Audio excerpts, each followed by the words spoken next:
Morning, Jackie Donovan. Great to see you. I hope you are all doing well. Good morning, Robin Carden. Good morning, John Wells. Great that you are here. Thank you for being here this morning. Thank you. It is a gift to see your tiny little faces. Good morning, good morning. Morning, Sharon. Snowy Michigan. I think we had the last of it here the other day, so I think we are good. Good morning, Irene. Good morning, Cecile. How are you? Good morning, good morning. It is a true encouragement to see all of you. I am feeling grateful for our assembly this morning. Good morning, Pat Parker. I hope Ken's in the background there somewhere. So nice that you are here. It is a gift. Good morning, Audrey. How are you? I hope everyone is well. Good morning. Good morning, Sharon. The pattern has been that the pattern is that we get it's about 29 hours later and we'll get what you get. But yeah. No cherry blossoms yet? Still early for cherry blossoms. Good morning, Donna. Good morning, Irene. Yes. So 29 hours. So tomorrow afternoon. Awesome. Yeah. Great. I got you. We're there.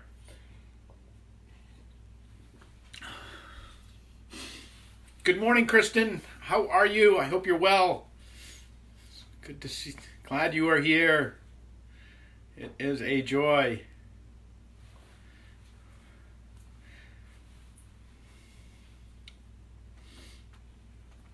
I'm curious to see how your school is faring, as I know it's got to be a great challenge for all your kids.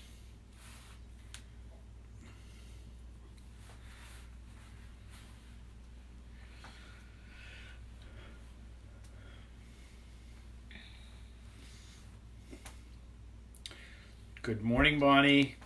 Good morning, Donna. Sandra. Hello, hello. How are you? Great to see you here. It is a joy.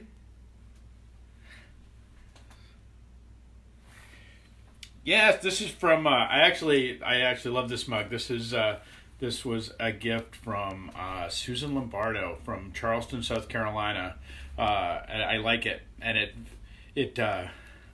it reminds me that there are beautiful places and there are beautiful things. Good morning, Linda Fernandez. I love Charleston. It's a great town. It's a great food town. If you like food, like it's an awesome food town. To walk around down there, and it's also a Stark place. It's really interesting because they're one of the few places that ever preserved the slave market. So if you go down, there's actually the slave market, and you can walk to that, and that is a sobering place, man. And yet there's like people selling flowers there and stuff now. So it's and there's Folly Beach. So anyway, that's my little PSA for my mug in Charleston, South Carolina. So, and perhaps the notion that we're all getting a little confined and want to go somewhere, but maybe that. Morning, Bonnie. So glad you are both here. Really, it is a gift. Welcome, welcome.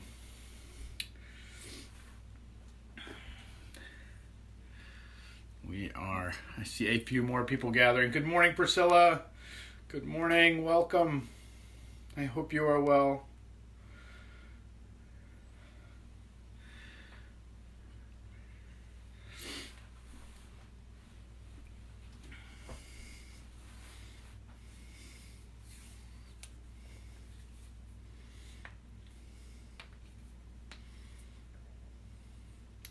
Welcome, everybody. So it is the 21st day of April, Tuesday.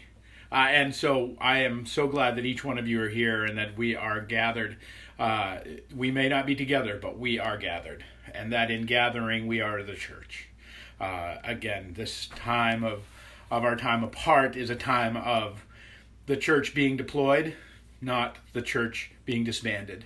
and so that we continue to keep the ties that bind through this gatherings, through other ways. And that's part of a little bit of what I want to talk about today. I want to talk about the encouragers in your life and the things that bring you encouragement, and I want to talk about how a little bit of how that works and where you find those. And I want to invite you to be intentional about it. And this came to me this morning, really by providence, that God offered me this encouragement this morning. So I felt it's only right that I should offer it to you. So I'm going to start with this from Paul's letter to the Philippians, to the church in Philippi. So from the second chapter. It says, therefore, if there is any encouragement in Christ, if there is any consolation of love, if there is any fellowship of the Spirit, if any affection and compassion, make my joy complete by being of the same mind, maintaining the same love, united in spirit, intent on one purpose. Do nothing from selfishness or empty conceit, but with humility of mind regard one another as more important than yourselves. Do not merely look out for your own interests or your own personal interests, but also for the interests of others. There are people in your life. There are people in your life right now that are living that out. You see, this is what I always think is interesting about Paul talking to the church in Philippi. Because one of the things about the church in Philippi, and I've talked about this before, but the church in Philippi was a place that mostly was filled with Roman army veterans. That's where veterans and their families, when they retired from the Roman army, a lot of them went to Philippi. Just like a lot of people retired to Norfolk, Virginia, that were sailors, or the Tidewater. Or there's certain places that veterans tend to congregate. And so the sense of this letter is not just a letter of hey, take care of each other, but it's really I understand that this church was understanding of a people who were had understood something about what it meant to entrust your life to another person. That many of those that Paul was probably writing to were in fact warriors and had in fact been in a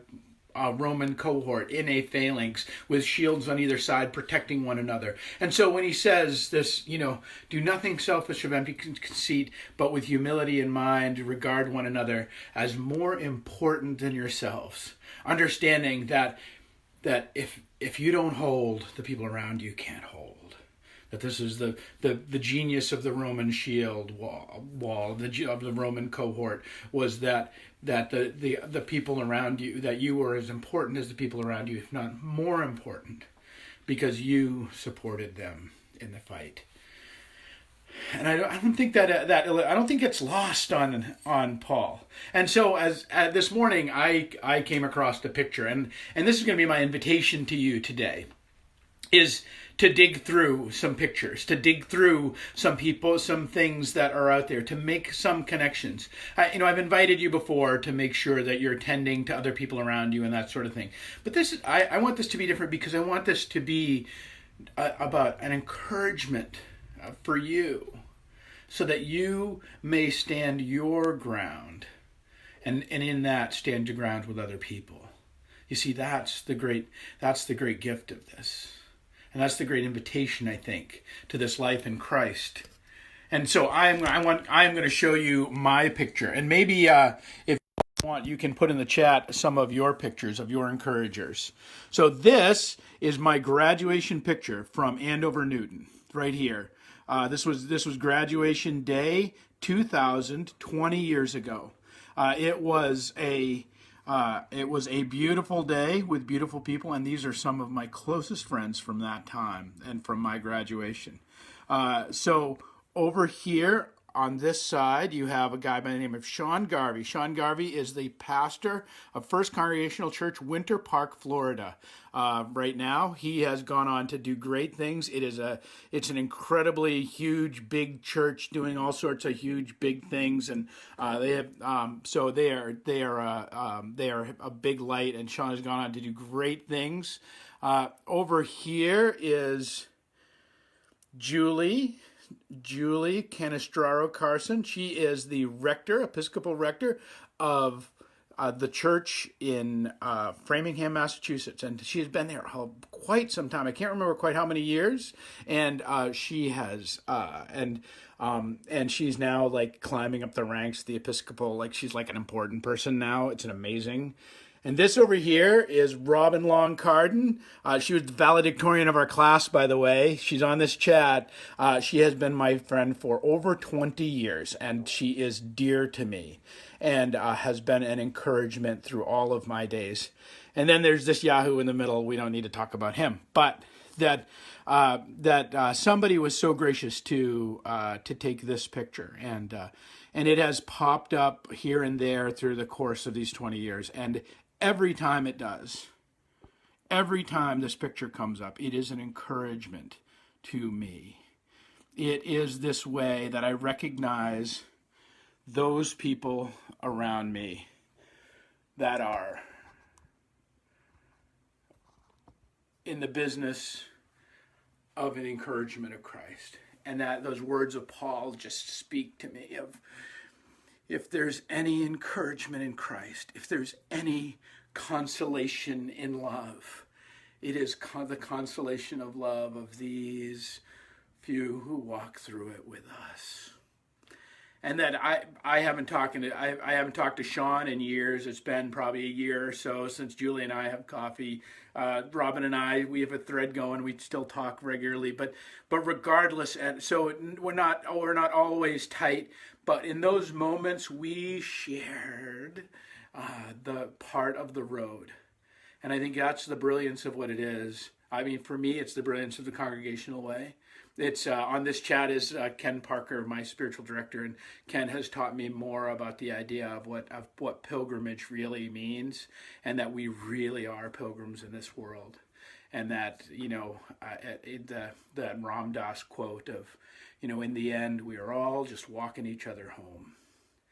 And so through the darkness of these days, through the struggle of these days, I want you to get out a picture. I want to get out a picture of your encouragers, of those whom your shield mates to your left and right, the ones for whom you would do nothing from selfishness and empty conceit, but with humility of mind you would regard one another as more important than yourselves. I know you have them. I know you have them. Whether they are on this side of the veil or on the other side of the veil, whether you have talked in 2 years and 5 years, whether they were people from your childhood, regardless of where they were, that nobody in this life makes it as far as any of us have made it without someone having stood with them in the foxhole of life. And so, friends, I invite you to take your picture out and hold it up, that you might have an encouragement in the darkness of these days, that you might offer your friends whom you would lay things down for the encouragement in Christ and the consolation of love. All right, friends, that is my hope for you. Put that picture somewhere. If you want to post it in the links, please do. If you want to post it in the chat, I would love to see some of the pictures of your encouragers. I would love to see who it is that have walked some of the trail with you, that have stood on the shield wall of life with you, and hear those stories. Please share them. We are a community of encouragement together. We will continue to meet. We're sometime later this week. We haven't quite worked out the time yet, but we are going to be having a Zoom coffee hour. So if you want to drop in, we'll be hosting coffee, and if you'd like to be a part of that, just message us your email address so that we can make sure you get a invitation to the coffee hour. With that, friends, grace and peace, and know the encouragement in Christ and the consolation of love, and the fellowship of the Spirit that surrounds you always, whether you're in the room with them or not, whether you are apart or near to them or not. that they are there and with you ever and always. All right, friends, thank you. That is it for this Tuesday. Blessings of peace and grace. I'll hang out in the chat and hope to see a few pictures. All the best.